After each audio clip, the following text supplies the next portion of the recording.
Good evening, and welcome to WorldDenver's Race and Justice in World Affairs series with Ambassador Harriet Elam-Thomas.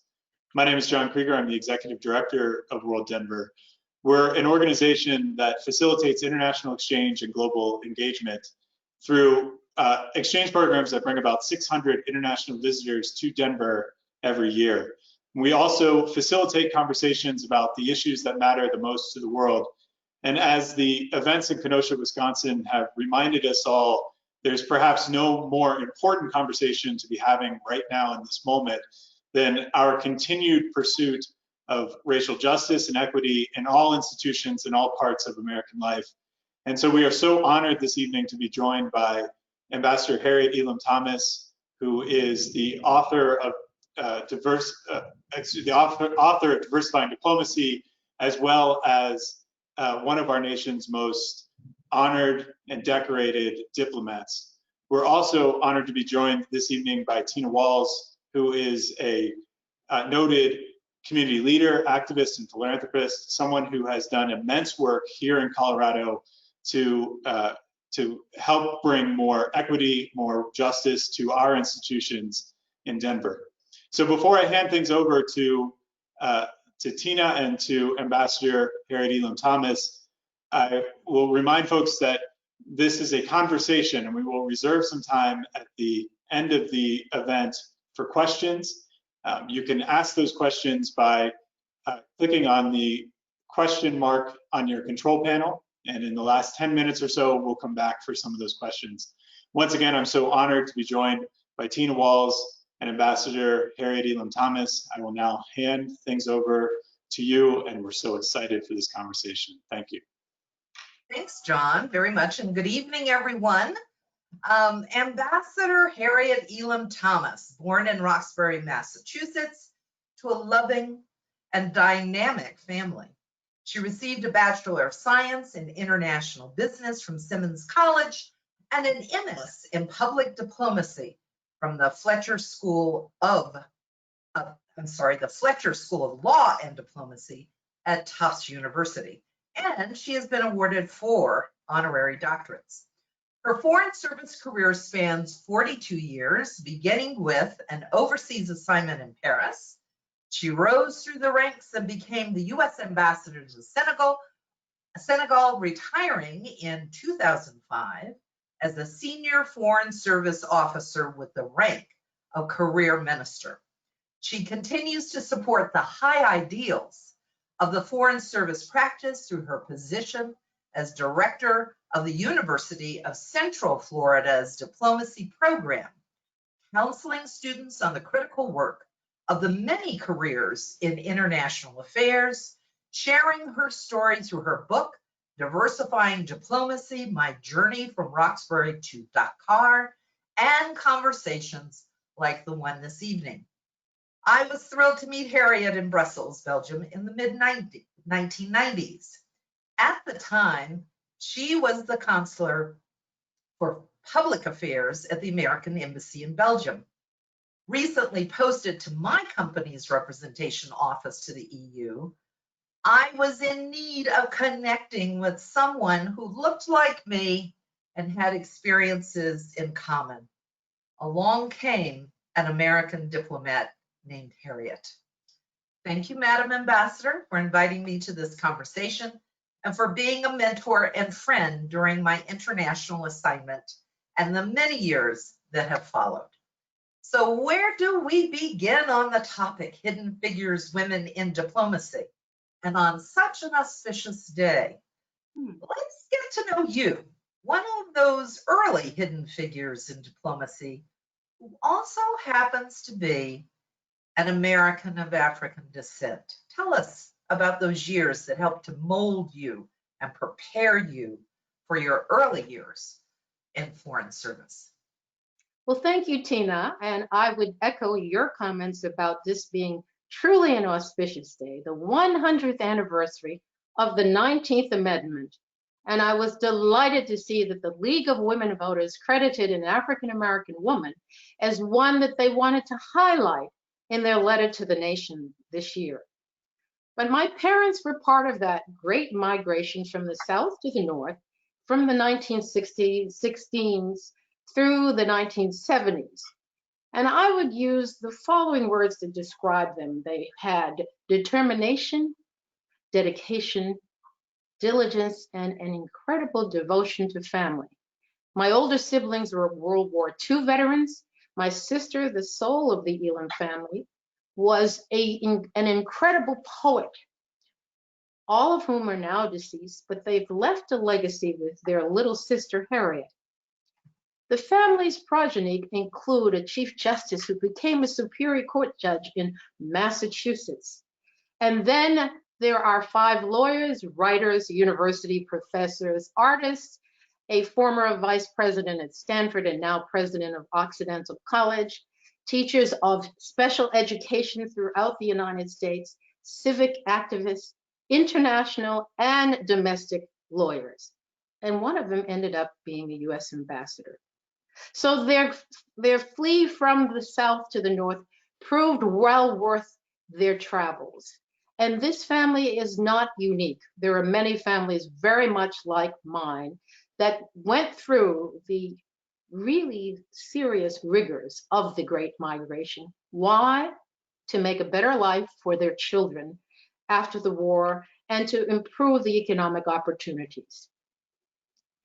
I grew up in the civil rights movement and viewed the horrific treatment of my peers like your sister, Tina, Carlotta Walls-Lanier of the Little Rock Nine as they tried to enter Central High School in 1957. And I also remember on May 3rd, 1963, when Bull Connor released dogs and hoses on demonstrators in Birmingham, Alabama. Sadly, those memories are seared in my brain and nothing will ever erase them, especially as we view the news cycles of today. So, you know, as I hear you talk about your family and the experience of Americans of African descent as you were growing up, as we were both growing up, what was it like to enter the Foreign Service, given, you know, that sort of time frame? You came up certainly a little bit after that, but what was it like to sort of carry all of that with you into the Foreign Service, and as a woman as well? Well, my candid response was it was quite difficult, mainly for being a woman as opposed to being an African American at the time, because this is still a very male-oriented institution. And no matter what my color may have been, I still wore a skirt. And that was the first and foremost hurdle that all of us had to overcome. And we learned that we had to be twice as well prepared, work twice as hard to be considered competitive for any assignment. But we also learned that we had to choose our battles and not always be upset about how we were treated. We couldn't afford to carry a chip on our shoulders because we were women. And yet I saw firsthand, not only through my own experience, but many women who were not given the assignments that they truly deserve, because maybe they might have families, maybe they'd have to be away at summer when it might be important for them to be at a post. We also had a tendency not to send single women to huge posts like Hong Kong, Mexico City, because those posts were separate for people who were married so that we could have tandem assignments.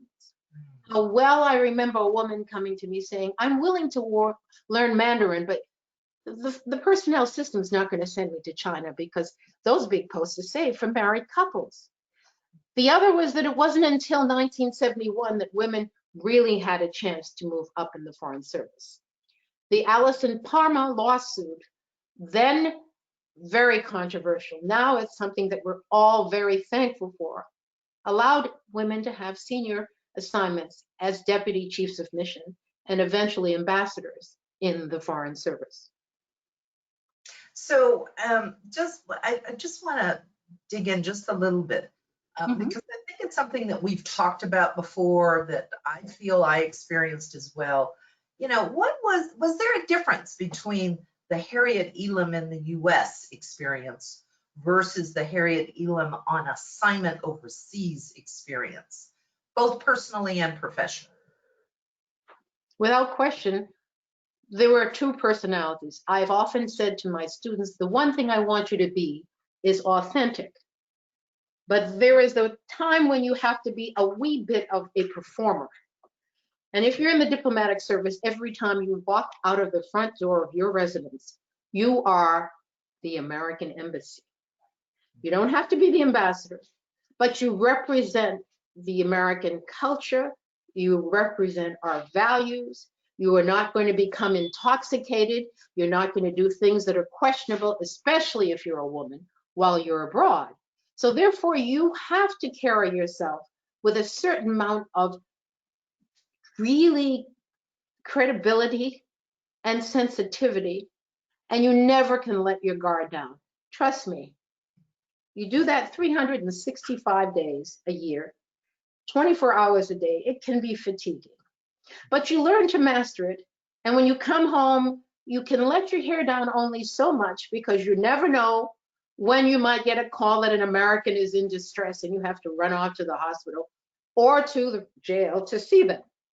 So it is very different. Now, in the United States, my main challenge was to convince people that I was not working for the Central Intelligence Agency and that I was doing something that was credible in terms of a profession while I was abroad. While I may have been a cultural attaché and loved the idea of using culture to explain America to the world, I also knew that I had to be able to tie that into a policy orientation of what the embassy's goals were. So it wasn't always fun and games, and we certainly didn't spend all our time going to cocktails and receptions. Right. So as a woman, sort of early on in the career, what kind of jobs were really available to you to sort of start knocking on that glass ceiling? Well, interestingly enough, Tina, when I left Simmons, I was thinking, well, I'm all set. I have a degree in international relations. But believe it or not, no, that's not hard to believe. In 1963, the first question they asked any woman is, do you know how to type? Now, we were all college graduates with a degree in political science or international relations, didn't matter, which is why and how I ended up working at the American Embassy in Paris as a secretary. Many others were not considered substantive offices. They would be in administration and in management, but nothing that had to do with improving America's image abroad or helping people understand our foreign policy vis-a-vis country X, Y, or Z. So you started there in Paris, and then, poof, miraculously, you became an ambassador to Senegal. No, that's not the case. We know that. So let's talk a little bit about the kinds of experiences that you needed to get to put yourself in a position of greater authority and responsibility. Each time we went to a new assignment, we tried to bid on assignments that would require us to really grow into the new position. Fortunately, I had incredibly positive mentors, very few of whom looked like me and very few were women. But they saw something in this little girl from Roxbury that they felt was worth polishing. And so I made it my business to watch very carefully what my bosses did who were very effective and those who were not.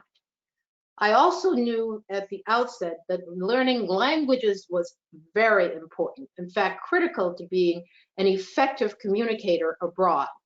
You cannot talk to the writers, the artists, or the politicians in a very credible fashion if you don't speak to them in their language. So therefore, it was important to learn French fluently. And don't ask me why, at 42 to learn Greek and 47 to learn Turkish. That happened only because I admired my mentors, and I saw another gentleman who had served in Greece when I went to Turkey to visit that embassy. And I said, if he could do this, Why not I? Well, let me say to my colleagues, do it a little earlier than 42 and 47 because the synapses in the brain don't work quite the same when you're a little older. But I think that it was the fact that you learned not only the language, but you learned about the politics and the economics and the labor requirements and international trade. All these had to come into play for you to be an effective diplomat abroad. Now, if my memory serves me correctly, you became a Foreign Service officer in Senegal. That's when you were sworn in to that position. And then you returned many years later as ambassador. So tell us a little bit about that journey from French-speaking Senegal to Greece to Turkey, and how that all sort of came together for you. Well, I mentioned how much I admired one of my ambassadors in the Ivory Coast and in Senegal, who was an African American of direct African descent from Ghana, Rudolph Agri, then Monty Stearns in Athens.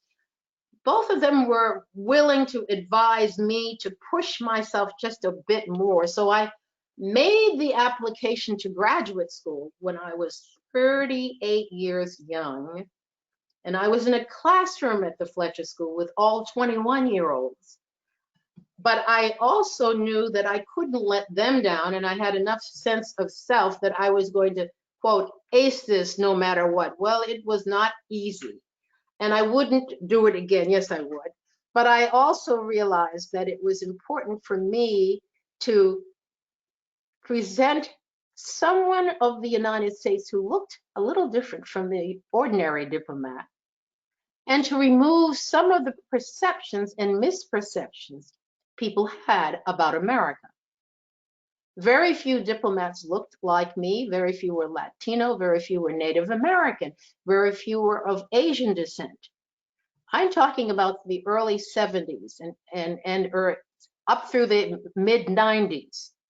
And by the time I came back to the United States in 1994, after I'd served in Turkey for 4 years, I was in something called the Senior Seminar, which is considered a premier program for those flag officers in the military and those who people felt were designated to become ambassadors in the future in the State Department.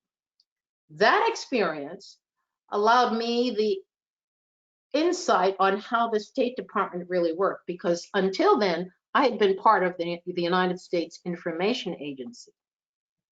And when I saw that I was really competing with a number of male counterparts, there were only 6 women out of 30 in the entire group, I watched how they comported themselves. And they had very little humility, I thought, in terms of telling others how capable they were of their next assignment. They actually sounded as if they were marketing themselves every time they got on the telephone in our offices to prepare for their next overseas assignment. And I'm very thankful to John Teft, the former ambassador to Russia, for having come to my desk and said, Harriet, you really need to go to Europe. Because until that time, most of my assignments had been on the continent of Africa. And a long story short, I ended up being the public affairs counselor in Brussels in 1995 and had the experience of working for an ambassador who showed me how to really connect with people. He was a political appointee, but the first and only political ambassador that I worked for, whom I've admired ever since. His name is Alan Blinken. He never stayed in his office. He really mixed with the people, even in the cafeteria. And I learned that you really will not have credibility unless you get out amongst the people. That served me so very well in my assignment as ambassador in Senegal. You know, you mentioned your assignment in Brussels, where I met you, and it was interesting that there were actually 3 women in the missions in Belgium, the US mission to NATO, the European Union, and of course, where you were in the embassy to Belgium itself. Was that sort of the time that we started seeing a lot of women and people of color? Or when did that start happening where you would have the pleasure of seeing, as I said, people who look like yourself, female or African American It or was whatever? wonderful. It was wonderful to have two counterparts who were women, another who was an African American woman. I was over the moon, to tell you the truth, because we were in Europe, we were not in the developing world. We were responsible for our relationships with the European Union and NATO. And I happened to be, as they said at that time, because I was at the embassy, but all of us were equal, but first among equals in terms of budgetary responsibilities and so on. And we worked in concert with one another. I must say it was a very positive relationship. And I say this very strongly because we know, we've often been told women are not very good at working with one another. Never once did one try to upstage the other. We worked for 3 different ambassadors, all of whom happened to have been political appointees to NATO, to the embassy in Brussels, and to the European Union mission, and all of whom had to work very well with one another, and each of them had, I'll be very candid, significant egos, so that when you have the Secretary of State arriving to Brussels, one of my colleagues, whose name will be unmentioned, but he knows who he is, called and said, Harriet, what do I do? I've got 3 ambassadors, and I've got to get them from the airport to the NATO ministerial meeting. I said, you make a stop and you put each ambassador on a leg of the trip, because you cannot put you can't put all 3 of them in the car to meet with the Secretary of State. And he said, you know, that might work, but that's something that I had never thought of. 3 high-ranking ambassadors, all political appointees, in Brussels, and you're going to have a NATO ministerial meeting. Right. Well, you know, and if I remember correctly, you went from that post to a really important big change for USAID, right? And talk about that, but talk about what were the skills that you developed along the way that helped you to be successful in that posting, that job, that change management type experience. Please tell the audience about that experience, please. Well, in the late 90s, Madeleine Albright, in order to get the chemical weapons ban treaty approved, made a commitment to Jesse Helms, then the chair of the Senate Foreign Relations Committee, that 4 government agencies, 3 would be part and parcel of the State Department. The Agency for Arms Control and Disarmament Agency, the Agency for International Development, and the U.S. Information Agency. And I had the very, very difficult task of the 2-year integration process of USIA, the former organization that ran the most important Fulbright programs, the exchange programs, where we really spent our days and nights on changing the perception of America abroad and giving foreign students and foreign mid-level managers an opportunity to learn how America really functioned and to become part of a very policy-oriented, totally different culture. And as I've said in the past, I read all I could about mergers and acquisitions, but they were in the corporate world. USIA was an institution that had existed for 40 years with men and women whose main life commitment was to bring together a meeting of the minds based on the use of writings, the arts, culture, and exchange programs. We were not the policy wonks. We were not those who were concerned about how many visas were issued. It's very hard to quantify how many minds you've changed over 2 years.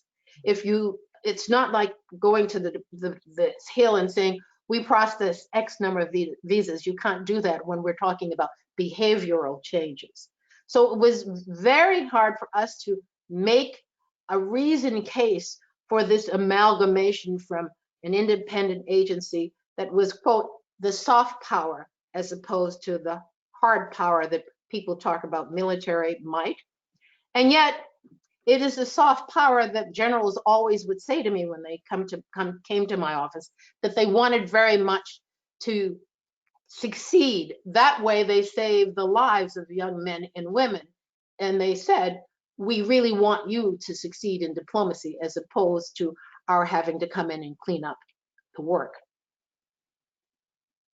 So when you got that assignment, were you on a team? Were there people that you had met over the period? How do you, I mean, you were negotiating a merger in corporate terms.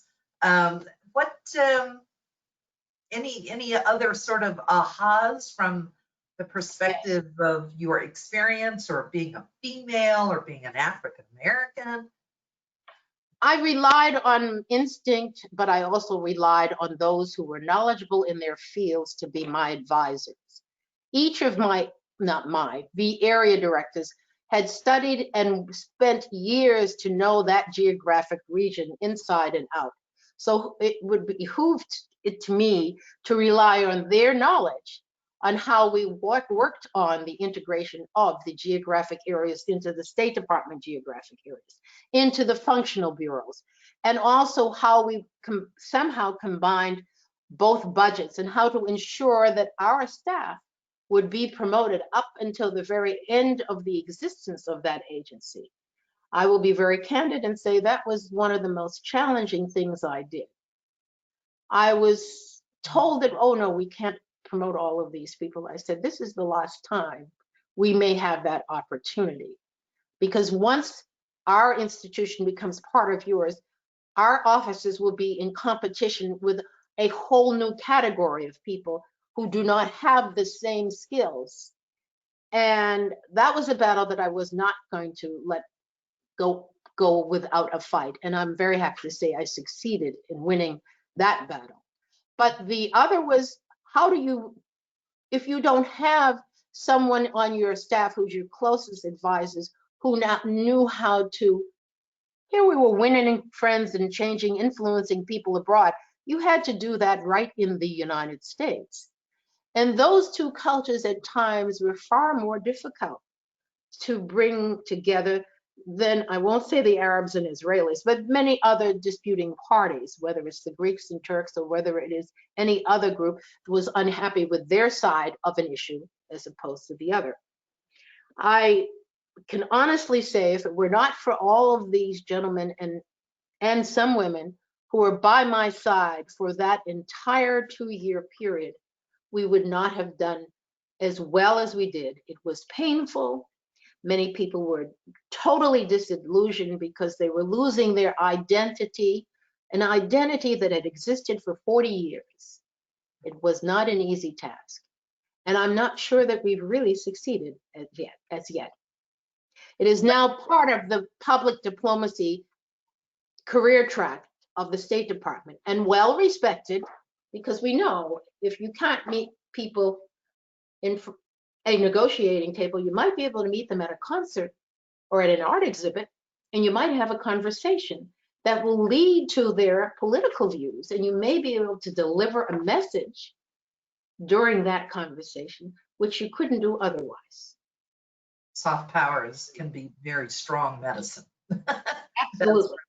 Ask Joseph Nye at Harvard. That's anyone who wants to know more about that. Those who are really part and parcel of our business respect his analysis on that score. Well, you know, and as I think about who I'm seeing on TV representing us from the State Department, whether they're in overseas speaking to us or they are in front of a congressional panel sort of sharing their point of view about a variety of issues, I'm wondering, what's your best advice today to women and Black, Indigenous, and other people of color who want to be competitive in the State Department? What's the considering your own career, what's the advice as we look out on the landscape of people that we're hearing from and how they're comporting themselves and how they talk about the responsibilities of representing the country? But what can you share on that front? We have to always remember that we are guests in other countries when we have an embassy. We also really have to recognize that we are not the only game in town, as I say in my book. There are many cultures that have existed for hundreds of years, longer than ours, whether they're in the developed world or the developing world, whether they're on the continent of Africa or the continent of Asia. We cannot compete in terms of level of existence as a country. We have 244 years opposed to thousands of years of history. And although we may have been considered the military might and the economic might in the past, that is not the case today. So to young men and women who are thinking about a career in the diplomatic service or any international relations organization, we need to comport ourselves with humility, recognize what we do know, be willing to share it with our interlocutors, but also be willing to ask them what their perspective is on what kind of government is most effective for them. Everywhere doesn't have to have a democracy as it is described in the dictionary. It's hard for us to understand that. And I appreciate that that explanation. I just wonder, I don't know if you're willing to sort of comment on this, but when I looked at those career diplomats as they were testifying during the impeachment hearings, or testifying about what's going on in some of the areas that maybe policy has been a little different. You're a good diplomat. Well, I'm trying. Sometimes I'm not, as the people of Denver know. But having, what can we learn from them? What's your perspective on that experience and what it says to young people looking at a career in the Foreign Service? Well, as I listened to Ambassador Yovanovitch, Ambassador Bill Taylor, Fiona Hill, I only knew Fiona Hill, I don't know the others, and other career international experts who did testify during the impeachment hearings, they gave those who listened a brilliant lesson in diplomacy. They made my heart sing because we FSOs were particularly proud and staunchly nonpartisan cadre of federal employees who sometimes are willing to risk our lives, as Yovanovitch and others have done, to represent America abroad. And all three of the career diplomats, as well as the military officer who spoke, did show the work that we do that takes place behind the camera when there are no cameras rolling. They are dedicated and serious public servants with deep wells of experience. Let me say that again, deep wells of experience. They didn't just pick it up overnight. They had made it their determination to be an expert in that particular country or that geographic area. And they fought corruption. They worked towards a truly independent judiciary. All of those things that many of us have taken for granted, they're not the case in many parts of Europe, Eastern Europe, as we know today. And certainly it is not the case in the developing world.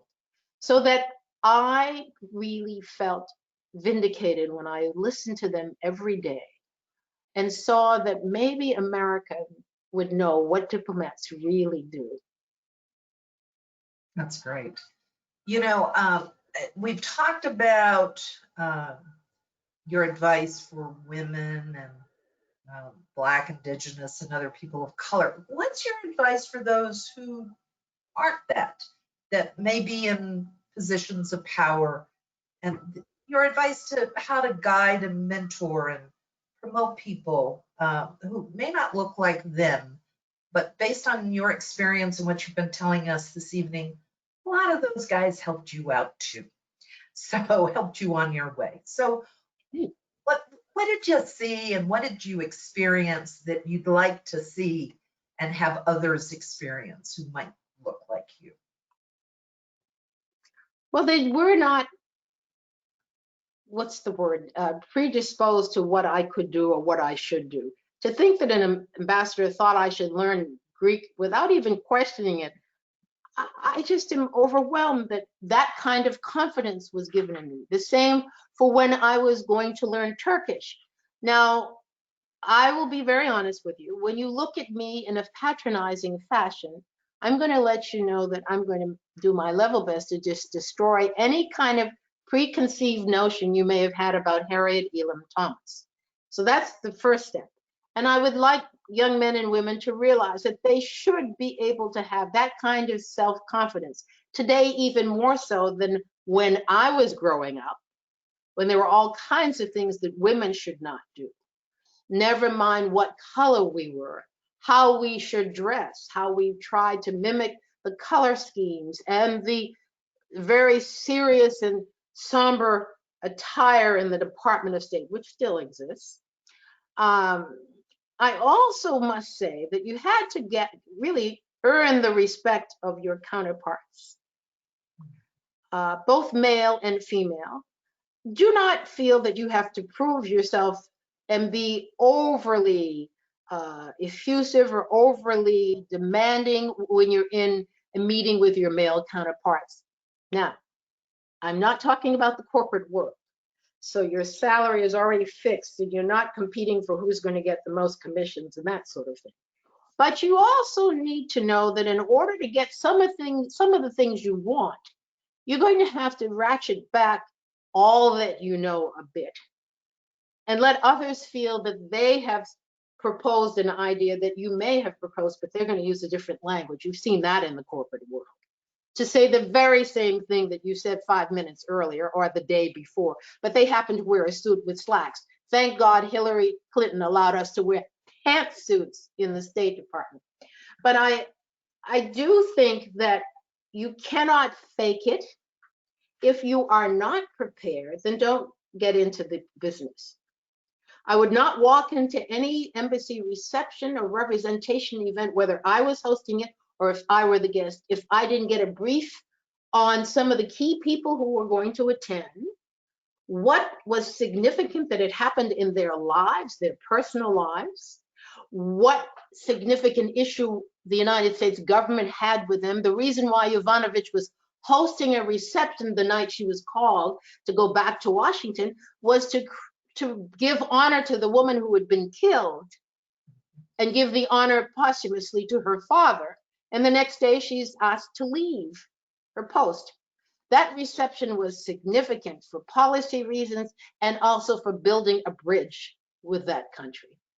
That is something that is not always easy to do, but you have to put aside your personal views many times in order to meet the objectives of the US government, or else don't join the Foreign Service. Understood. So one final question, and it's really a follow-up to the sort of area that we've been talking about careers and that kind of thing. And that is, what changes should be made to the State Department's recruitment and retention efforts to better reflect, to help to better reflect America and Americans? We have to walk the walk, not just talk the talk. Another diversity director, which they're proposing, is not going to do the trick. We're going to need to have every geographic area and their desk officers and their country affairs directors be vigilant about making certain that that area has representation of all genders, all races in it in order to be worthy of the desk or table where they're seated. In other words, the European area doesn't have many people of color, of any color, other than white males in the European area at the State Department for many years. Now, that may not be the case today. I mentioned in another discussion, and it hasn't changed, sadly, and it's been 3 weeks, there are only 3 ambassadors of color overseas to this day. I said 3 out of we have almost 260 embassies abroad. There are not many. There are 4 of Latino descent. That's not a very big number. The military does a better job in terms of real diversity. So what does the State Department need to do? Not only do you have to have someone at the very top who demonstrates through his or her actions by the people that surround them, they demonstrate a genuine interest in the talent and the value of diversity in the policy making roles. I often think of Ruth Bader Ginsburg responding to President Obama when he said, "I've got Elena Kagan on the court." She said, "I'd rather there be 4 or 5 of us, not just 3." She said, until we have someone who is of each of the minorities she mentioned, Native American or African American, gender differences, we cannot mete out justice without their representation. I was stunned by that because no one else had ever said that about the Supreme Court, but it's the same for the State Department. So that we need to have not only a concern about accountability. The recruitment is one thing, but retention is even much more difficult. Young men and women in a recent discussion with Ambassador Pickering said they left to go to get a PhD at Stanford because they could not they would not be able to come back to the State Department. They couldn't have a leave of absence for 2 or 3 years and then come back to the State Department. Another had been so mistreated, as many have read, as she made a border crossing from Mexico, from Tijuana to El Paso in Texas each time, stopped and asked as if she were moving drugs, had a diplomatic passport. I don't think she's more than 33 years old. She left the Foreign Service. It's one thing to bring many young men and women of various races and backgrounds that are not rich, white, pale, male in Yale. And I don't decry that because that was the background and that's the history of diplomacy in the United States. It was the moneyed class. But you cannot have a diplomatic service in the 21st century that does not reflect the differences. And I must say that the one really striking comment I got when I spoke to a group of students 2 years ago, and a transgender woman said to me, would they hire me in a James Earl Jones voice? And I looked directly at them and said, well, they hired me in 1963. And I was truly surprised to go and find a telegram, not a telegram, you see how old I am, an email from the State Department indicating they had hired their first transgender management officer. And that was about a year ago, and I was thrilled. Well, our time is up because we want to allow some time for questions. So please make sure that you are submitting your questions. But I want to thank WorldDenver for helping all of us explore this topic of hidden figures. Harriet, you are no longer, Madam Ambassador, you are no longer a hidden figure, but thank God you were there from 1963 forward. And while we transition to the questions from the audience and back to John, Harriet has some slides she will share. So while this is happening, Harriet, any final words for the assembled? Well, I often talk about the power of words spoken and unspoken, and that is truly undeniable. Things that we say can influence our perceptions, and the majority of our perceptions are based on personal experience, world knowledge, and education. And oftentimes when we don't know something for sure, we build an image of that thing or group based on perceptions. Sometimes those perceptions and things become stereotypes. And then we pick a stereotype and plug people that we don't know into that image and refine the image as we begin to know that person. We must try not to allow ourselves that very human but sadly incorrect assumption. So we must pay attention to the words we use, adjectives we use to describe other cultures. Sometimes we'll say Arabic is written backwards, or the British drive on the wrong side of the road. Just think of how that sounds. Or who are we to say that Arabic is written backwards when it's from right to left instead of left to right? And what is wrong with the right-hand drive of an automobile? But you see how that's loaded language. And sometimes I remind my students not to say foreign as opposed to international affairs, because foreign can be loaded and it may give the impression of something a little less than. So I want us always to refer to being involved in international relations. And something is not foreign and distant and indescribable. And we're looking at some people who are my heroes in the Foreign Service. Some of them are my mentees and students because I'm a little older than most of them. But 2 or 3 of them retired. And I'll stop here so that you can let folks have a question and answer. And at the very end, I will say my farewell with a quote from Mandela, but I'll stop here for the moment. Thank you, Harriet. And John, I think you're joining. Yeah. Right on to you. Well, thank you so much. And thank you both. And we do have some questions that have come in from the audience. And I'll start with one that I think you've touched on a little bit, but it reminds me of an article from The Atlantic that many of us saw. In fact, you sent to us earlier this summer about diplomats, women and women of color serving overseas who feel often more welcome or more at home abroad than they do in the United States. And when that experience exists for women and women of color in the Foreign Service and in diplomacy, what would you say right now to a young woman and a young woman of color who says, I'm interested in this career, but I'm concerned about what that life is going to be like and whether it's going to be such a difficult hurdle to overcome, and, you know, in the context of that, you know, article and what we've learned a little bit about how the department is operating now? I would tell them that first and foremost, they are going to be welcomed because they are the embodiment of what America's values supposedly are.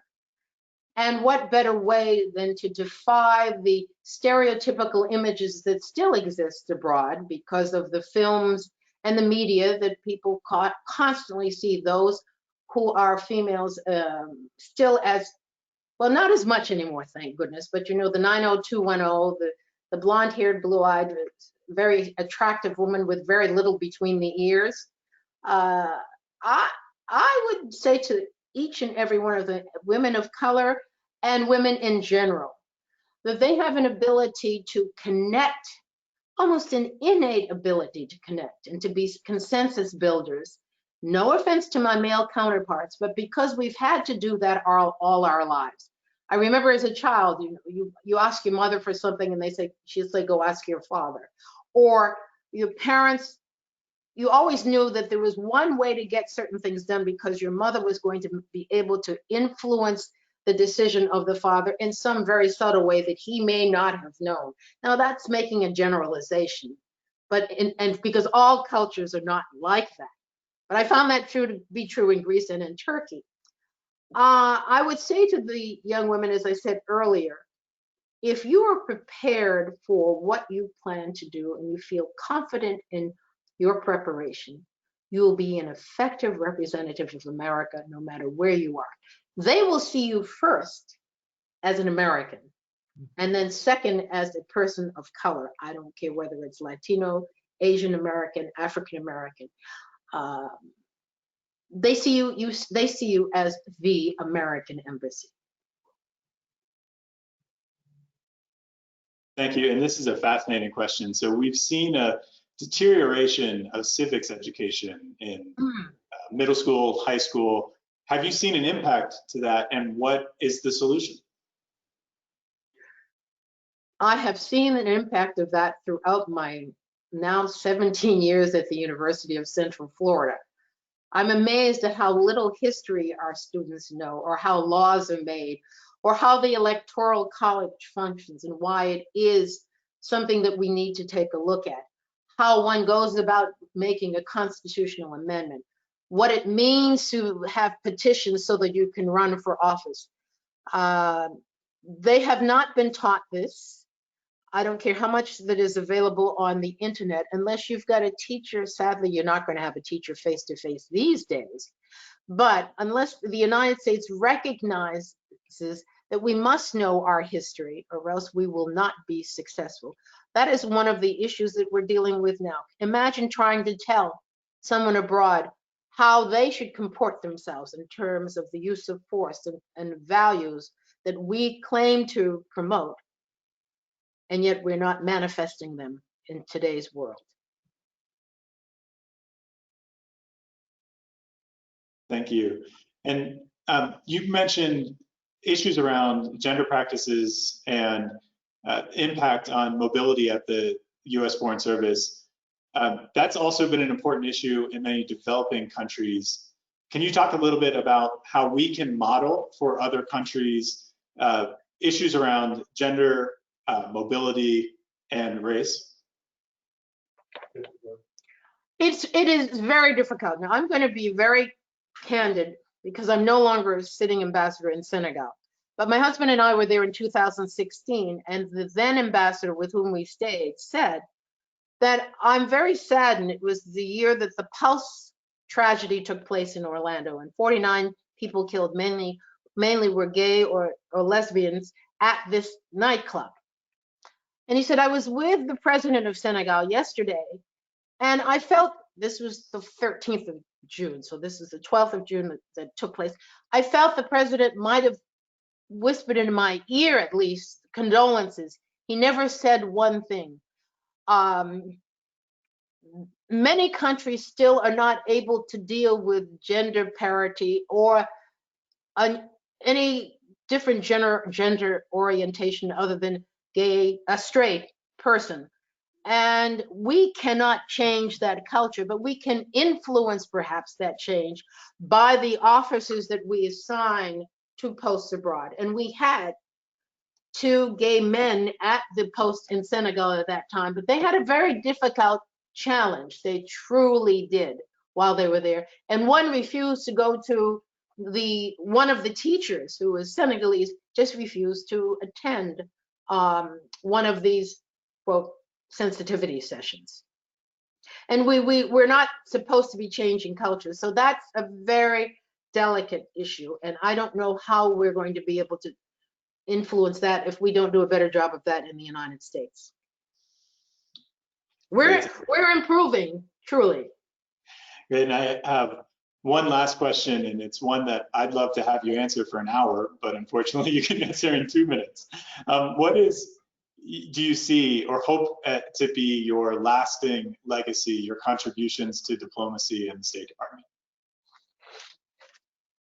When I think that my mother named me after Harriet Tubman, I feel that I have tried to establish my own underground railroad for young men and women of every race, color, and creed who are not of the moneyed class, so to speak, who can represent even better than those who have been privileged all their lives with the country clubs and with the ski trips to Switzerland for vacation. They can represent what it means to struggle and to make it to be a representative of the United States government abroad.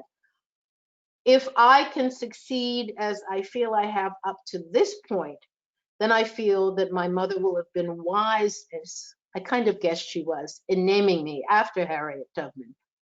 And I will think that when you reflect on all that has transpired in the last few months, I would say that work is never done. It's a work in progress. And I want to continue it, even though I promised myself I'd retire in August of next year. So that's it. I've told the university. So August 2021, it is farewell. Well, I think I speak for most or all of us when I say we would love to spend many more hours with you. And the good news is we can. We just need to buy your book. So Diversifying Diplomacy, I encourage everybody to dive in and to learn even more about your impressive career and your rise through the State Department and all your incredible work and service to our country. I want to thank you both, Ambassador Harriet Elam-Thomas and Tina Walls, for your time, for all that you've done to put into this event. I also want to encourage folks who have enjoyed this presentation, who enjoyed our event and other virtual events that we've been able to do, who also care about the power of international exchange and citizen diplomacy, to check out WorldDenver and to consider becoming a member of our organization. You can do that at worlddenver.org. And also to join us for future programs, including a global town hall conversation on COVID-19 in the developing world next Wednesday and Thursday. That will be keynoted by Dr. Ezekiel Emanuel, as well as a participation by DU Director of Global Health Affairs, Dr. Sandy Johnson. And then we'll have our final event in the Race and Justice in World Affairs series with Donna Bryson and lessons that the US can learn from post-apartheid South Africa on September 16th. Any parting words from either Tina or from Ambassador Elam-Thomas? Madam Ambassador. I'll end with one of my favorite quotes from Nelson Mandela, who says, when you speak to a man or a woman, I will say, in a language he or she knows, you speak to his or her head. When you speak to a person in his or her language, you speak to their heart. I think that all of us will agree that yesterday, Jacob Blake's mother touched our hearts as she asked us to listen to our hearts and prayed for peace and civility after the rioting which followed her son's shooting. So as we continue to celebrate the 100th anniversary of the 19th Amendment, let us strive to ensure that these hidden figures I discussed this afternoon, and the mother of Jacob Blake, and those who were noted on the slides that you just saw, they are no longer hidden, but clearly manifest in today's diplomacy. Thank you so much. And a special thank you to my former student, who's your colleague, Shannon Payne. Absolutely. Thank you so much. We'll see everyone again soon. Ambassador Elam-Thomas, we'll have you here in Denver as soon as we can. Thanks again, and we'll see you all soon. Thank you, Tina. Thank you. All the best, and stay safe, everyone.